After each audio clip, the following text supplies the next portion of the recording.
तो दोस्तों, हर हिंदू व्यक्ति के मन में ये ख्याल जरूर आता है कि हम श्री केदारनाथ भगवान की यात्रा कैसे करें, कब करें, क्या क्या उचित सामान यात्रा के दौरान साथ रखें, केदारनाथ यात्रा के दौरान कहाँ रुकें, कितना किराया लगेगा, खाना कहाँ खाना होगा, पैदल यात्रा करें या हेलीकॉप्टर से।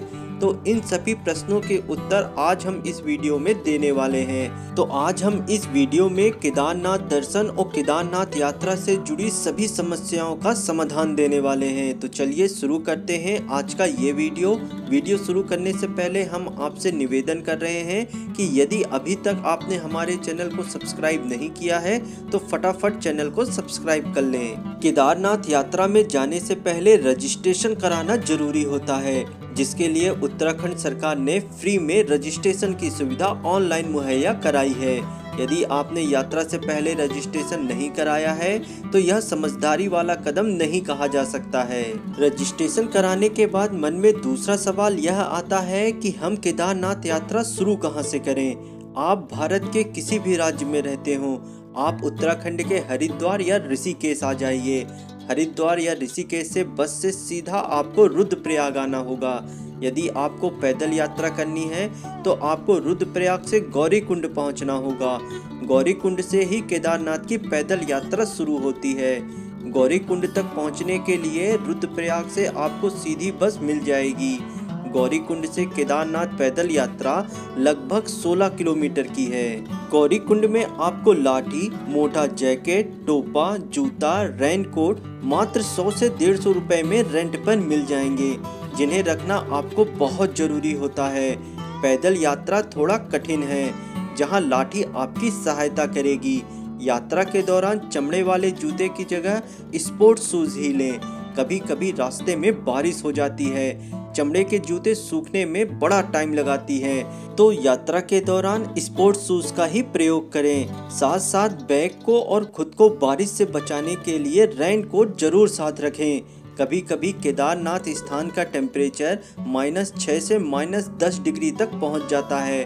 साथ साथ ठंडी हवाएं भी वहां चलने लगती हैं, तो मोटा जैकेट और टोपा आप यात्रा के दौरान जरूर साथ रखें, जो कि गौरीकुंड में आसानी पर रेंट पर उपलब्ध है।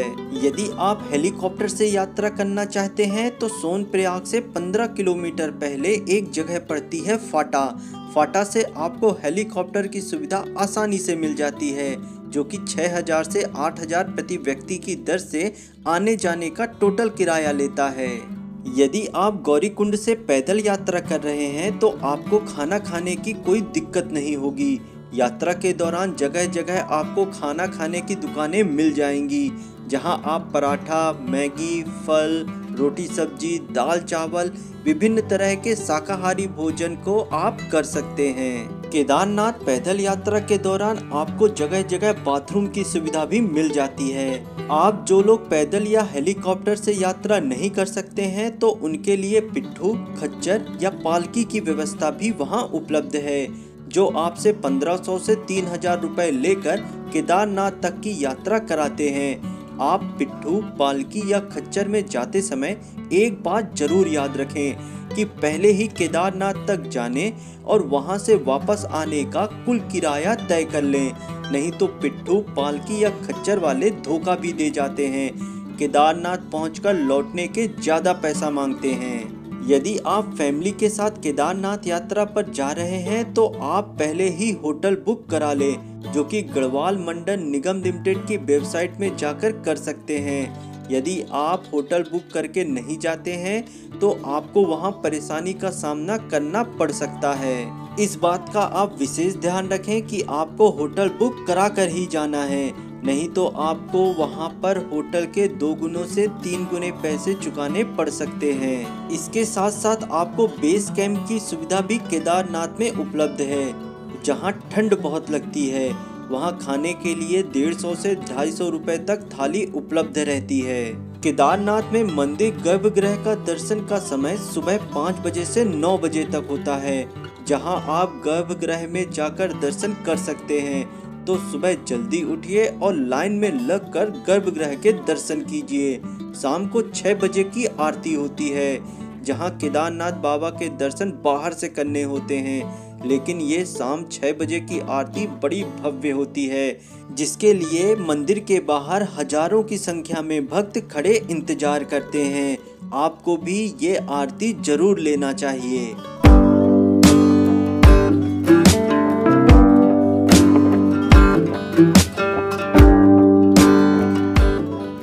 इसके अलावा आप केदारनाथ में भीमशिला, भैरव बाबा और वस्की तालाब के दर्शन भी कर सकते हैं, लेकिन इसके लिए आपको 2 दिन केदारनाथ में गुजारने होंगे।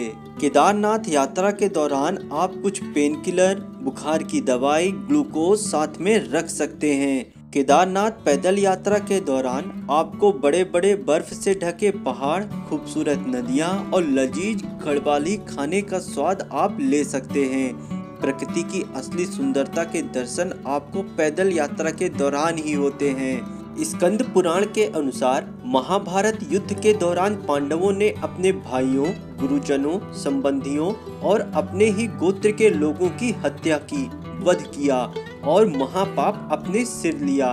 पांडवों को इस पाप से मुक्ति के लिए व्यास ऋषि ने शिव दर्शन कर इस पाप मुक्ति का उपाय बताया, परंतु शिव जी पांडवों से अत्यधिक नाराज थे।